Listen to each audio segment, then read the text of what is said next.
იღებთ პასუხისმგებლობას.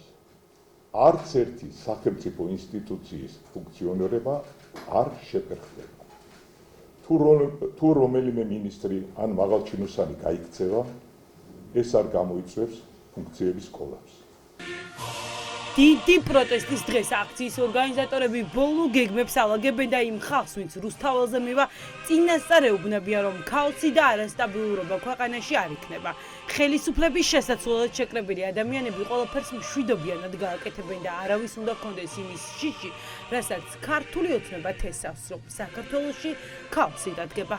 ყველა სასიცოცხლო სახელმწიფო სერვისი, ისეთი როგორცაა ჯანდაცვა, ხელფასებისა და საპენსიო უზრუნველყოფა, მართლწესრიგი თუ სხვა გარანტირებული იქნება.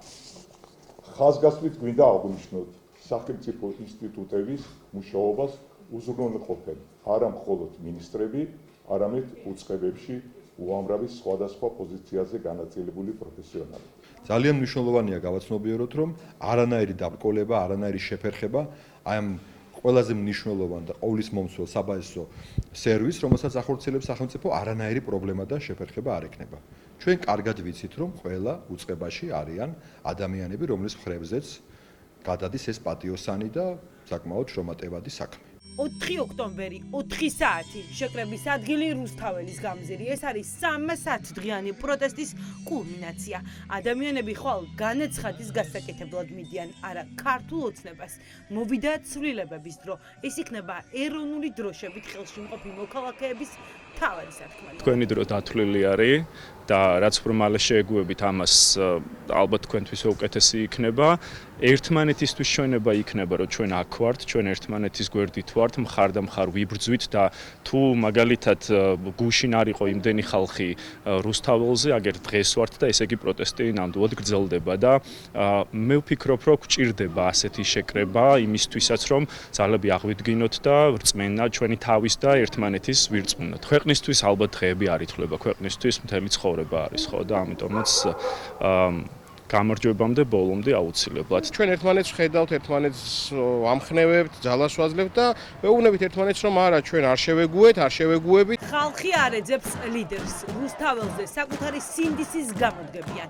უკან დახევა მათთვის სამშობლოს ღალატია. 28 ნოემბრის შემდეგ ცხოვრება ძველებურად ვეღარ გრძელდება.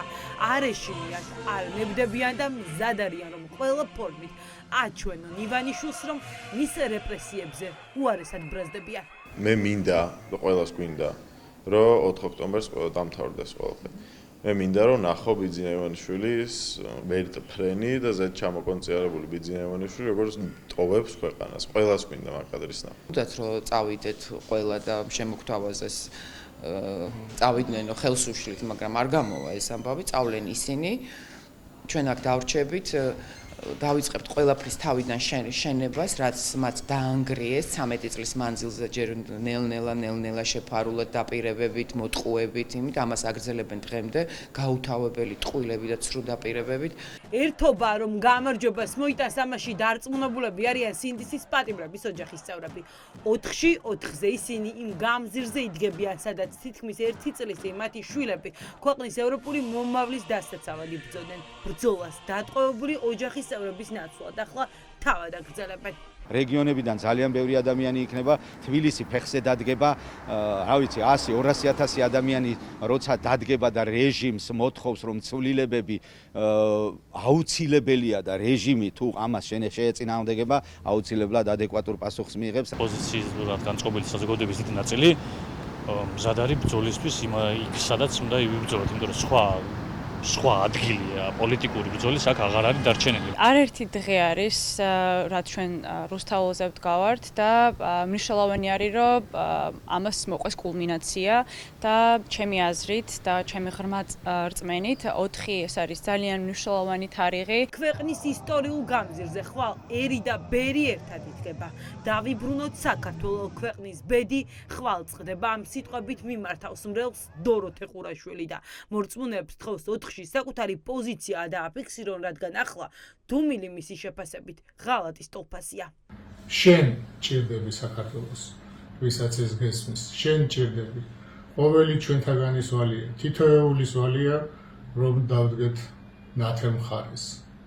ასევე მინდა მოუწოდო თავრობას, მოუწოდო სამართალდამცველებს, რომ ეს ხვალინდელი შეკრება არ არის ძალადობრივი. ხალხი საძალადოდ იქ არ იკრიბება. ხალხი იკრიბება იმისთვის, რომ დაიბრუნონ საქართველოს. 4 ოქტომბრის მოახლოვებასთან ერთად, როგორც ჩანს, ოცნებას ნევრები აღარ ყოფნის. პოლიტიკურ სცენაზე დღეს კობახიძე გამოვიდა და სადა აქციამდე ერთი დღით ადრე საზოგადოებაში შიში დაეთესა. თუ საუბრობენ სიურპრიზებზე, ნებისმიერ პატარა სიურპრიზს დახტება ჩვენი დიდი სიურპრიზი. ასეთი ტიპის ძალადობაში მონაწილეობა ითვალისწინებს მრავალწლიან სასჯელს. კობახიძე მომიტინგეებს აფრთხილებს, თუმცა იგივეს არ ამბობს სპეცრაზმელებზე, რომლებიც ხალხის წინააღმდეგ უნდა გამოიყვანონ. ბევრად მაღალი იქნება მოძალადეების იდენტიფიცირების მაჩვენებელი. მოძალადე პოლიციელების მაჩვენებელი როგორ? შემთხვევაში აქცენტს გავაკეთებ, ნება მიბოძეთ, დღეს აქცენტს გავაკეთებ, მხოლოდ მოძალადე პოტენციურ მომიტინგეებს. ნება მიბოძეთ, მე აქცენტი გავაკეთო მოძალადე პოლიციელებზე, რომელთა შორისაც არც ერთი არ დასჯილა. რა გააკეთეთ იმისთვის, რომ მათი იდენტიფიცირება მარტივი იყოს? კითხვას გისვამთ. ეს შეგნებულად დღეს ამ თემაზე არ ვისაუბრებ. 20 საათზე ნაკლები რჩება ეროვნული კრების დღემდე. ხვალ ფართო მასშტაბიანი შეკრებისთვის სამზადისი დილის 7 საათიდან დაიწყება. ამ დღეს დედაქალაქში დაანონსებულ დიდ აქციას ივანიშვილის პოლიტიკის გამო გაბრაზებულები რეგიონებიდანაც შემოუერთდებიან.